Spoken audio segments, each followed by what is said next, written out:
He is Kirk, a young man rehearsing how to win back his ex, while his friends try to open his eyes, reminding him of a simple truth: we all deserve to find the love of our lives. She's Marnie, the ex-girlfriend who, after breaking up with Kirk, lives at his house with her new boyfriend Ron. But this doesn't stop Kirk from winning her back by giving her this ashtray. Kirk's family wasn't very understanding of him, especially his annoying brother, who jumps on him every time he sees him. But at least he has a beautiful wife. His family leaves for the movies, leaving poor Kirk all alone, but it seems to be his lucky day because at the airport where he works, this knockout named Molly arrives, leaving everyone speechless. The beautiful young woman is having some trouble in the boarding line, since guys like him were delaying her boarding. Kirk, noticing this, goes to her aid, and when he almost forgets his boarding pass, she thanks him by calling him by name. Apparently, what he did forget was his iPhone, and when his friend calls his number, our friend is the lucky one who finds it. The young woman asks him to take her to the event she's having tomorrow in the city, so Kirk, very kindly, takes her accompanied by his friend, who is even more excited than Kirk himself, because anything can happen that night. When they arrive at the event, Kirk is finally able to return the phone, and Molly, as a thank you, invites him to enjoy the evening, where several works of art are being presented. His friend wins because the waitress flirts with him, but things don't go smoothly when, by accident, he spills a drink on the jacket of this gentleman, who turns out to be none other than the museum director. Molly apologizes and, as compensation, invites him to the hockey game tomorrow, telling him to bring a friend since she had a couple of tickets she'd leave at the cloakroom. At work, Kirk tells his friends what happened and is convinced that Molly isn't interested in him. Just then, his ex interrupts them to ask him a big favor: to take her boyfriend on the family trip his parents were planning. That's how confident she was. His friend Steiner accompanies him to the game, and upon arriving, Kirk is surprised to see Molly with her friend waiting for them. It was a date. His friend thinks Molly is her date and that her friend is for Kirk, but during the game, we see her being very affectionate with our friend. Molly knew a lot about the game, since she had gone out with one of the players, and when the two went to get more beer, her friend approached him to say that he wasn't her type. Kirk thought she was referring to him, but when he realized she meant his friend, he understood that his date was Molly.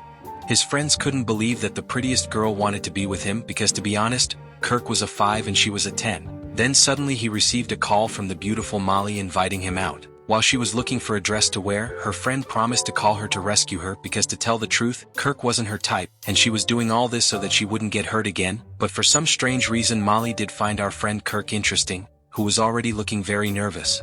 On the big night, Kirk decided to wear the same outfit as the waiters, which led to an awkward moment when he was helping the couple. This group of young people mistook him for the host, and one of them was none other than Molly's ex, who started chatting, unaware that she was with Kirk. The guy apologized and left their table, then watched as the two of them got along well, sharing their aspirations. Kirk said he'd like to be a pilot, and Molly mentioned her love for the events industry, even though her parents still believed she was practicing law.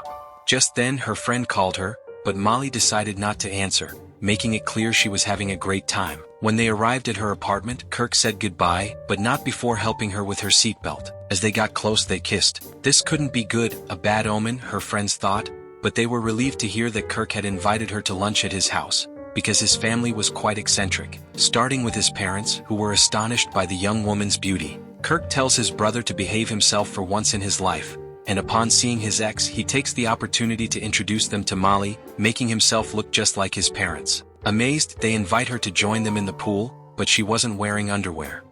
At lunch, while they were discussing their wedding plans, Molly arrived wearing a very tight dress. Without giving it much thought, his brother Dylan asked how much a NASCAR-style wedding would cost, and when Molly told them her budget, they were even more astonished, because the young woman must live comfortably, and the question came up directly: how could a girl like Molly be with Kirk? But the young woman justified her love, saying that she didn't need to be someone else to impress him. She was simply herself, and besides, he made her laugh. As the guests were leaving, his brother convinced him to play a game while Molly helped their mother with the cleaning. Kirk always lost to his brother at this game, but as I said at the beginning, luck was on Kirk's side, because now he beat him mercilessly in front of his parents and his beautiful girlfriend. The couple continued playing at Molly's apartment, meeting her enormous dog who was fiercely guarding his territory, and after several glasses of wine, Molly became very affectionate to the point that Kirk couldn't stand it. Just then Molly's parents arrive unexpectedly, and poor Kirk can't hide his accident, especially when the dog makes it even more obvious. Kirk has to leave, having a terrible time. The next day, his friends start teasing him after finding out what happened thanks to Devin, who told almost everyone, even Marnie, who saw it as an opportunity to get back with Kirk because after all, she still loves him. His friends think he's broken up with Molly, but Kirk isn't sure yet. Even though he called her 17 times and she didn't answer, it doesn't mean anything.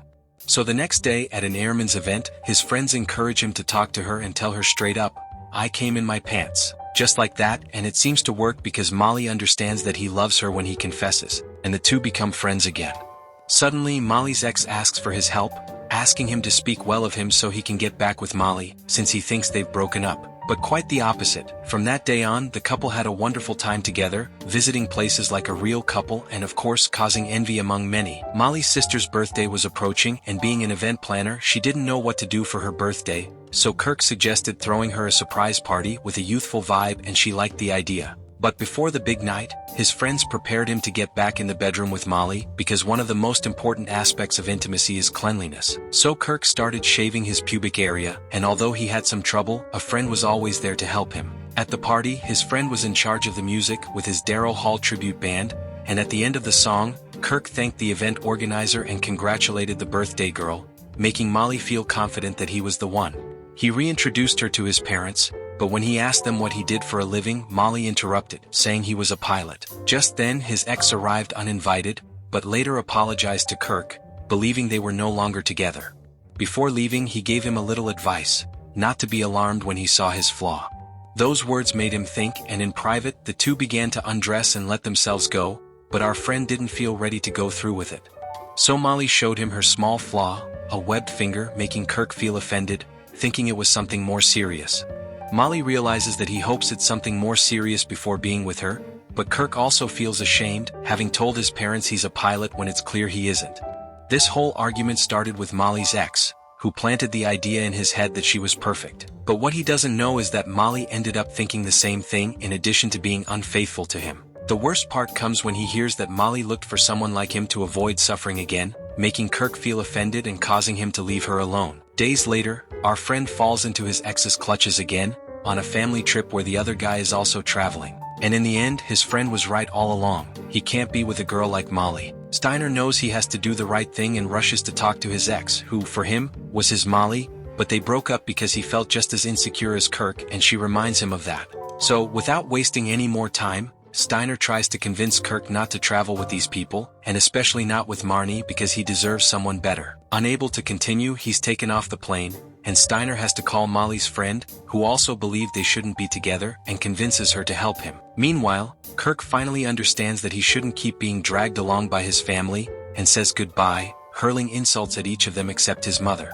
What he didn't realize was that the plane was about to leave, and he had to sit down as if nothing had happened. The friend picks up Molly, who was still upset about her relationship, and takes her to the airport, where Steiner tells her that Kirk is about to make a grave mistake by leaving with Marnie, because the one he truly loves is her. So, the two of them try to reach Kirk, but seeing that the plane was already leaving, it's his friend's turn, and he simply stops the departure. A malfunction forces everyone off the plane, and Kirk tries to escape his ex's clutches. On the way, he's informed that Molly is at the gate, and Kirk has to push past Marnie again, who isn't giving up. She eventually throws her foot off the luggage cart, giving Kirk a chance to talk to Molly. But before he can begin, she interrupts him, saying that even though he doesn't have an athletic body and doesn't drive a fancy car, she'll always appreciate what's inside, because nothing else matters.